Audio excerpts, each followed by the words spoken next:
Eu convido agora para a exposição o Diogo da Costa Carvalho, da Drogaria Araújo, com os aplausos de vocês.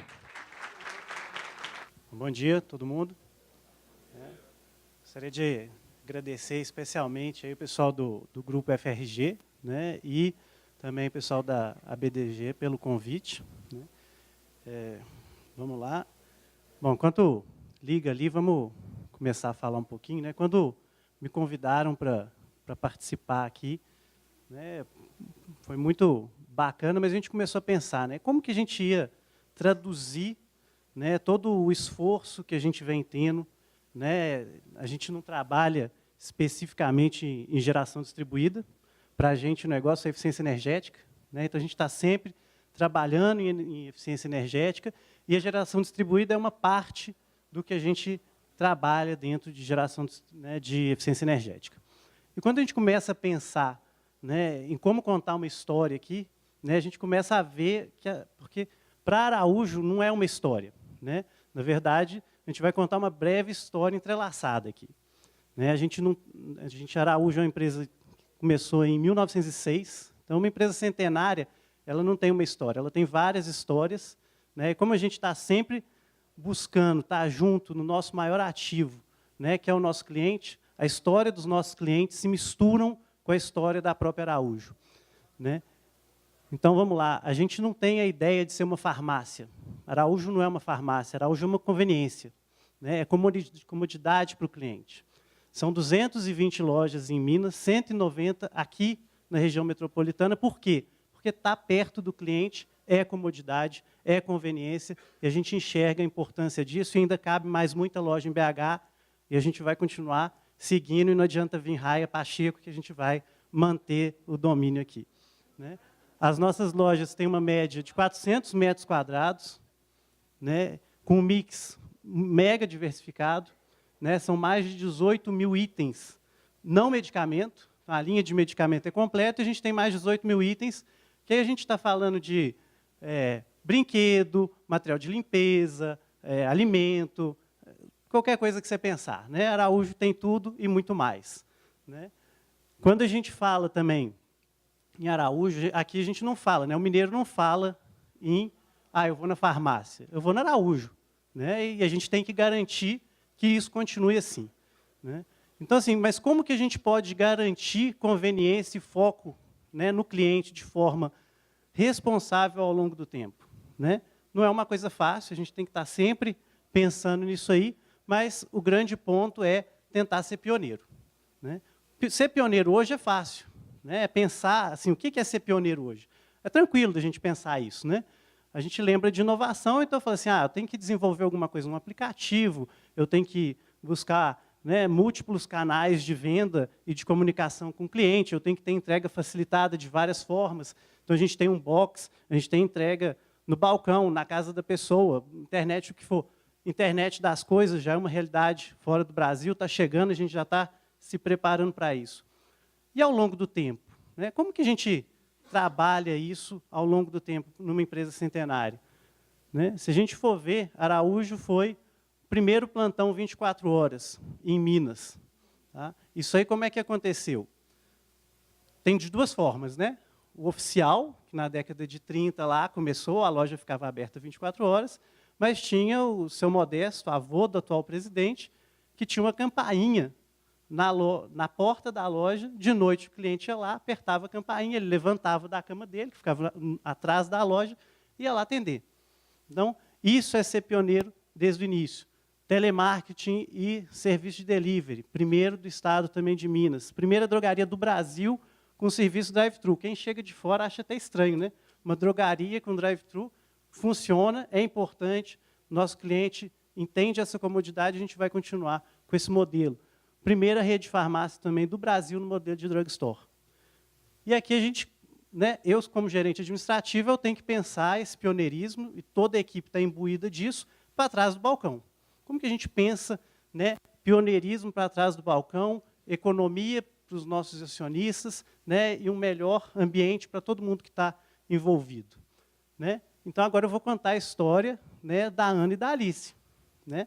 Porque, como todas as histórias entrelaçadas, a história delas faz parte né, da história da Araújo. Né, a Ana e a Alice são minhas filhas. Né, a Ana tem 4 anos, essas duas princesas lindas aí, e todo dia, quase, a Ana vira para mim e fala assim, papai, a gente tem que ajudar a salvar o planeta.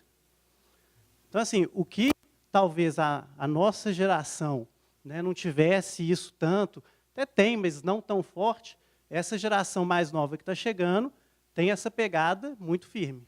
E a gente tem que estar olhando para esse cliente também. Né? Então, como é que a gente trabalha essa questão de eficiência energética?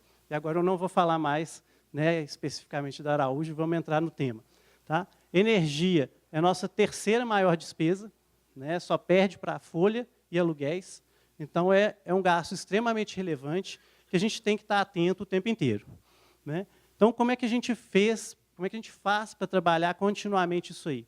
Primeiro, a troca de lâmpadas fluorescentes por LED. 100% das nossas lojas são LED. Lâmpada, refletor, tudo. Qualquer coisa entrou de iluminação na loja é LED.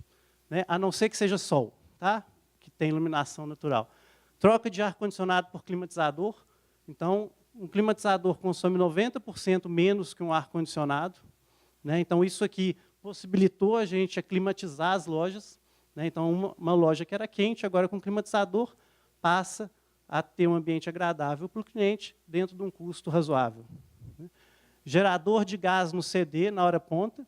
Isso aí gera uma redução de 80%, né, no preço de energia, trabalhando com gás natural. Né? E iluminação natural nos espaços onde é possível das lojas. Flavinha, loja que está abrindo agora, sexta-feira, em Barbacena, convida todo mundo para conhecer lá, ficou linda. Né?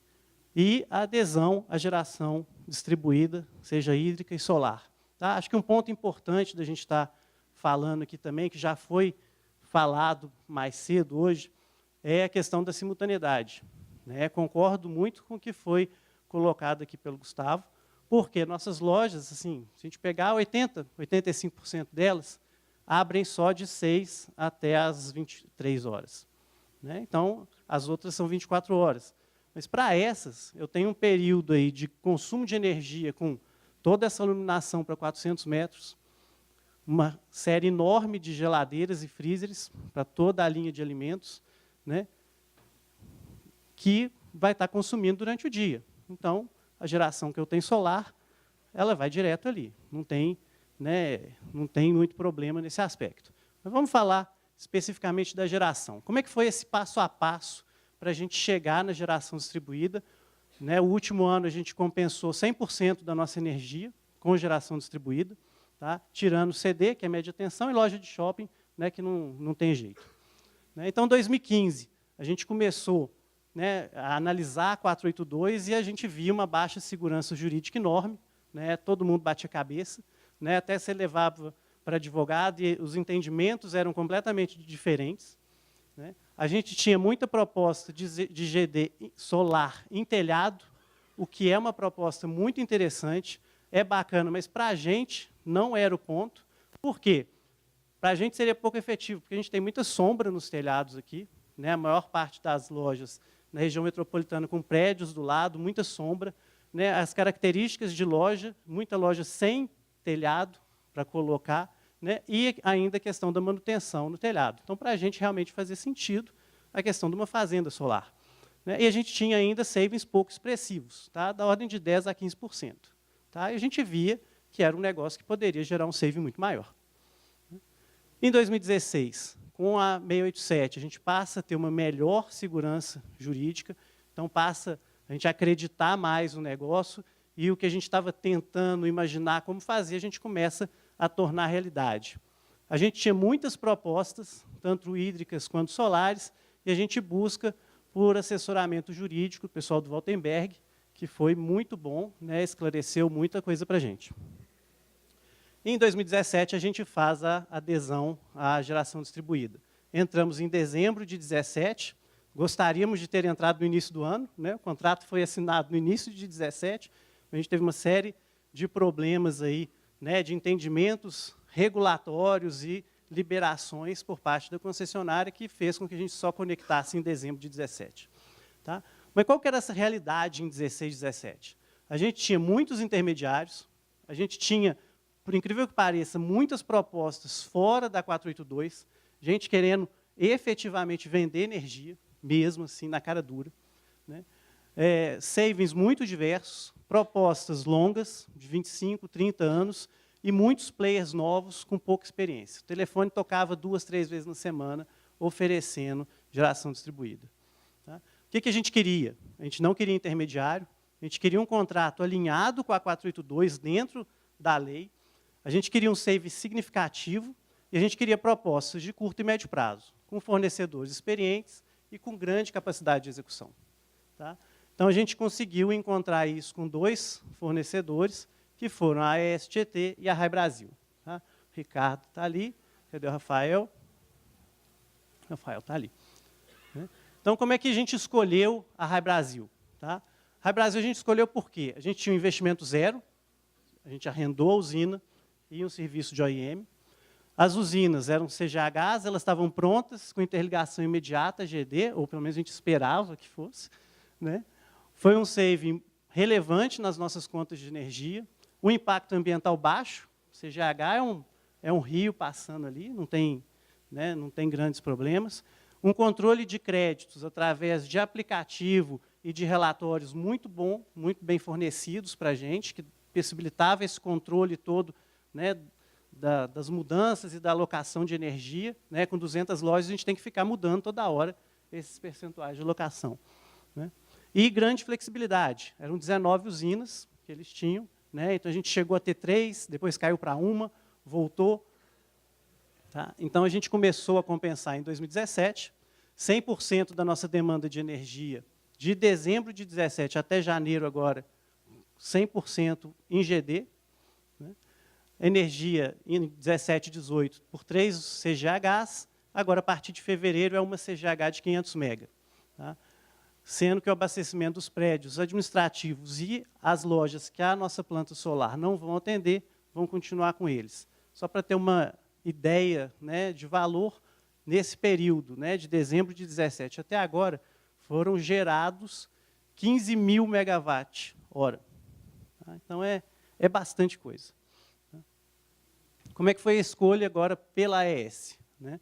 Que foi na nossa segunda escolha, agora entrando no solar. Também investimento zero, né? Arrendamento das placas, do terreno e de OEM.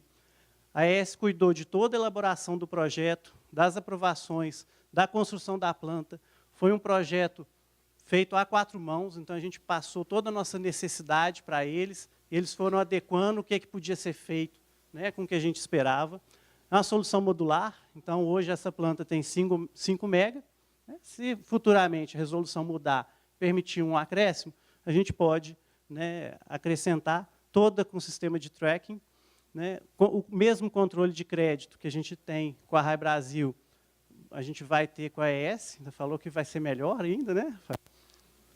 O impacto ambiental próximo a zero, a gente só tem impacto aí depois, daqui a 30 anos, na hora de descartar essas placas, né? Apesar de hoje, 98% já está podendo ser reciclado, imagino que daqui a 30 anos isso aí vai estar bem melhor. Né? Um save muito relevante nas nossas contas, e um contrato de 10 anos. Né? Para o Brasil isso é importante. Né? A gente tem um contrato de 25, 30 anos, né? Na insegurança jurídica que a gente tem e nas mudanças que a gente tem é complicado. Então, ter um contrato de 10 anos também para a gente foi algo muito importante. Então, a gente está entrando com essa planta, essa foto é real. Tá? Em maio de 19 agora, a gente está entrando em operação. Uma geração de 1.100 megawatt-hora mês, né? Com potencial instalado de 5 MB. São mais de 19 mil painéis solares, numa área de 18 hectares lá em Janaúba. Né? Então, como foi falado mais cedo, a Meca do Sol, né? A cidade do Sol. Então, vai gerar bastante energia para a gente aí, se Deus quiser. Vai abastecer 80% da demanda de energia da Araújo.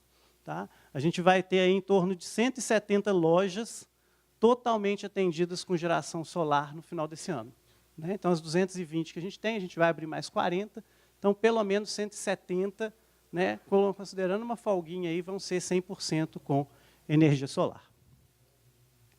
E aí, voltando, né, para as nossas histórias entrelaçadas, né, as coisas estão sempre ramificando e voltando, né? Esse projeto é muito importante para a gente. Por quê? Para o nosso cliente, ele gera um preço mais competitivo e ele gera novas lojas. Porque eu não tenho necessidade de investir num projeto desse, eu consigo pegar meu CAPEX e colocar e gerar uma nova loja. Para o acionista, ele tem mais retorno e ele tem mais loja. É bom para os dois, né? Para as comunidades, a gente tem uma conscientização ambiental maior, uma redução da poluição, e a gente está gerando emprego, tanto na cadeia toda de GD, né, quanto também, né, na localidade. Fornecedores, a gente começa novas parcerias, novas abordagens, novos negócios, né? Acho que o importante é que, na hora que a gente começa a fazer um negócio desse, nosso mindset começa a mudar. E a gente começa a ver que dá para a gente fazer coisas que sejam muito vantajosas, que tragam um ganho muito bom e ainda sejam sustentáveis, ajudem o meio ambiente e esteja conectado de uma forma global, né? E eu, como pai, eu ainda posso responder para a Ana assim, filha, a gente está realmente ajudando a salvar o planeta, né?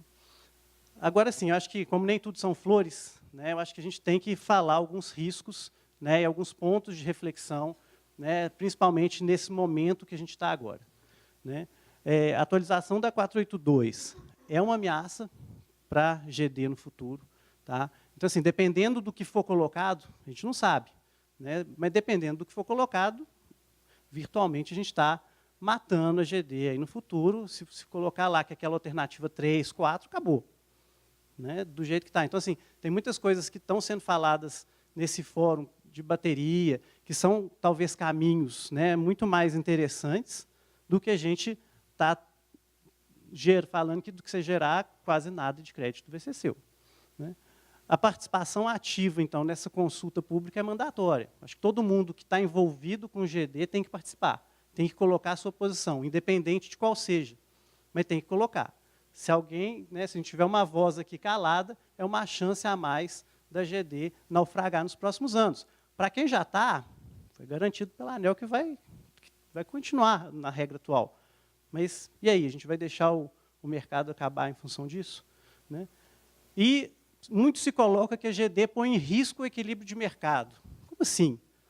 O tamanho da GD hoje coloca em risco o equilíbrio de mercado? Não faz sentido nenhum, né? Pelo menos para mim não faz sentido nenhum. Para mim, as ineficiências que existem em toda a cadeia geram, né, um risco de equilíbrio do mercado e gera a energia cara que a gente tem hoje, né? E assim, gente, eu não sou, né, técnico, não entendo nada de eletricidade, né? A gente está aqui para falar do case da Araújo. Mas tem uma coisa que eu não entendo, né? Se eu estou gerando energia solar, se eu estou gerando energia hídrica via GD, não era para eu ter um desligamento das termoelétricas, pelo menos naquele horário de geração, isso não deveria julgar o preço da energia lá embaixo, né?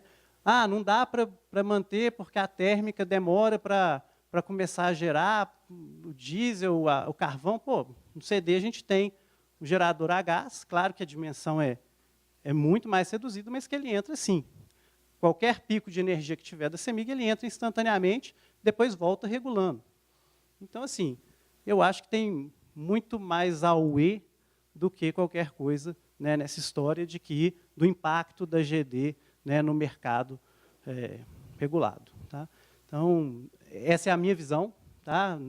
Igual eu falei, desconheço, mas eu acho que esse é o ponto. E o nosso objetivo aqui é estar sempre buscando mais eficiência energética e trazendo um benefício para os nossos clientes, para os nossos acionistas, para os nossos empregados e para a sociedade como um todo, tá? Obrigado.